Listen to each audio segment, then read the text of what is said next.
Let's dive right into this explainer for your U.S. history course. We're focusing on Unit 10, Lesson 3, where we'll unpack the explosive dynamics of economics, energy pressure, and protest politics. And look, this isn't just about memorizing names and dates. We're stepping into a completely transformative era in American history. People were heavily questioning the traditional rules, voices were flooding the streets, and the very fabric of the economy was being tested like never before.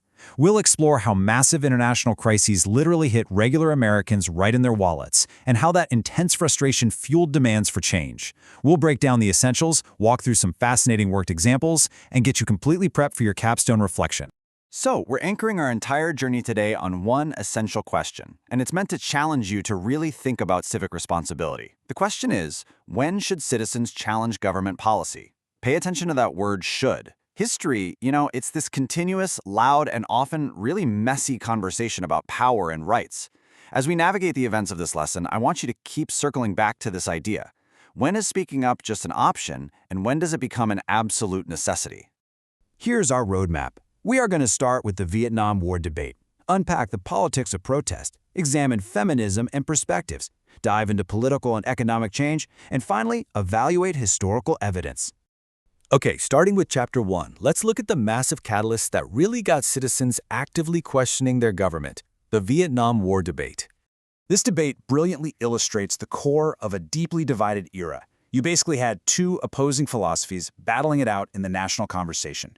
On one side, there's the argument for military neutrality. This was the belief that the U.S. should absolutely avoid getting tangled up in what many saw as a complex, unwinnable civil war thousands of miles away. But then, on the flip side, you have the argument for direct participation. This was heavily driven by the domino theory, the idea that global security required active American intervention to stop the spread of communism before neighboring countries fell one by one. Now, as historians in training, our job isn't to pick a side. We impartially examine the arguments for staying out and the arguments for going in. Understanding both sides of this incredibly passionate divide is totally essential if you want to understand the public's intense reaction during this time. And that intense questioning naturally bleeds right into our next section, which is the wider politics of protest. The crucial thing here is wrapping our heads around the actual definition of protest politics. It's the very foundation of how ordinary people try to reshape their world. Protest politics isn't just about being angry, right? It's about organized, intentional action. Picture massive, peaceful marches taking over city streets, or college students organizing sit-ins to force people to listen. It's everyday citizens leveraging their collective voice through social movements to challenge the status quo. When the official channels of government seem completely unresponsive or just painfully slow, protest politics becomes the tool people use to demand structural change. To really get this era, you have to think like a historical detective. We aren't just memorizing what a movement did, we're asking how and why. How did citizens actually pull together to make themselves heard? What was the socio-political context, the overall social and political climate that sparked these movements in the first place? Comparing how different groups used protest politics to hit their unique goals, well, that's the main analytical skill you'll need for this lesson. Section 3. To see all of this organizing in action, let's take a close look at a major social movement from the era, feminism. We're looking at feminism specifically through that lens of citizens organizing for change. This movement was a massive push for structural equality, securing opportunities regardless of gender. In the context of the time, this represented a huge cultural shift in how Americans viewed gender roles. And these activists weren't just marching for abstract concepts. They were fighting for incredibly specific, tangible things, like demanding equal pay in the workplace or pushing for Title IX to guarantee equal funding for women's sports and education. But again, as historians, we don't take sides. Instead, we impartially compare and contrast the opposing perspectives surrounding the movement to grasp the entire debate. Just like with Vietnam, feminism faced a deeply varied public response. You had fierce advocates pushing hard for immediate legislative change, like the Equal Rights Amendment, arguing it was absolutely necessary for constitutional equality. But simultaneously, there were highly organized groups of citizens strongly opposed to the movement, arguing that these changes would disrupt traditional family structures and long-standing societal norms. To actually understand this history, you have to comprehend the arguments from everyone involved. We analyze the push, and we analyze the pushback. Moving to Section 4. Let's see how these intense social shifts eventually collided with massive structural changes in the wider world, specifically the economy. This is where things get really wild, because politics and protests don't just happen in a vacuum. They are deeply tied to the economy. While citizens were protesting in the streets, the whole country was getting hammered by complex economic pressures. Two massive concepts you need to know are stagflation and energy pressure. Stagflation is this crazy economic scenario where prices are shooting up, that's inflation, but at the exact same time, the economy is stagnant and job growth completely stalls. It's a double whammy for regular people. Pair that with energy pressure. Back in the 1970s, international conflicts triggered global oil embargoes, meaning the U.S. suddenly faced a huge fuel shortage.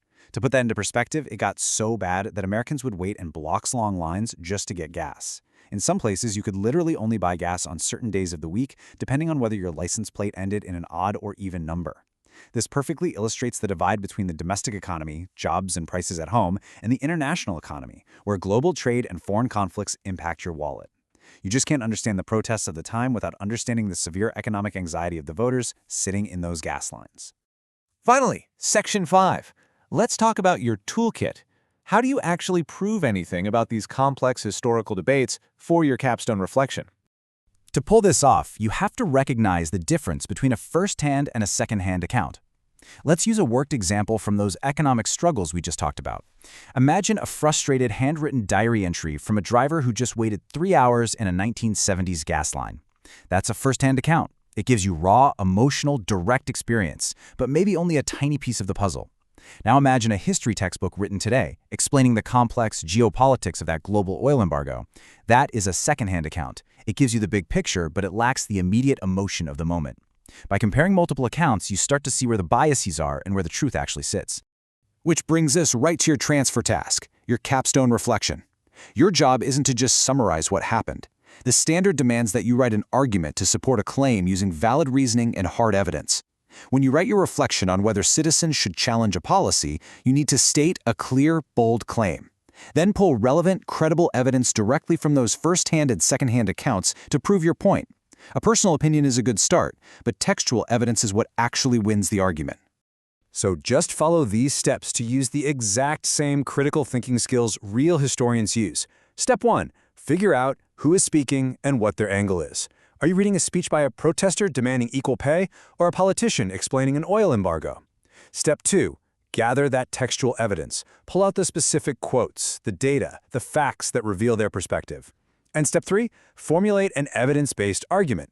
Put those quotes together into a structured, well-reasoned case of your own. That's how you go from just reading history to actively interpreting it. As we wrap up this explainer, I want to leave you with this final, provocative thought to guide your capstone reflection. We've looked at the intense debates of the Vietnam War, the organized power of protest politics, the push and pull of feminism, and the crushing economic pressures of stagflation and energy crises. Now, it's your turn to weigh the evidence. Based on the facts you uncover about these movements and economic struggles, when do you think citizens must speak up? When does challenging the government become not just a right, but a duty? Dive into those sources, build your arguments, and I absolutely cannot wait to see what historical conclusions you draw.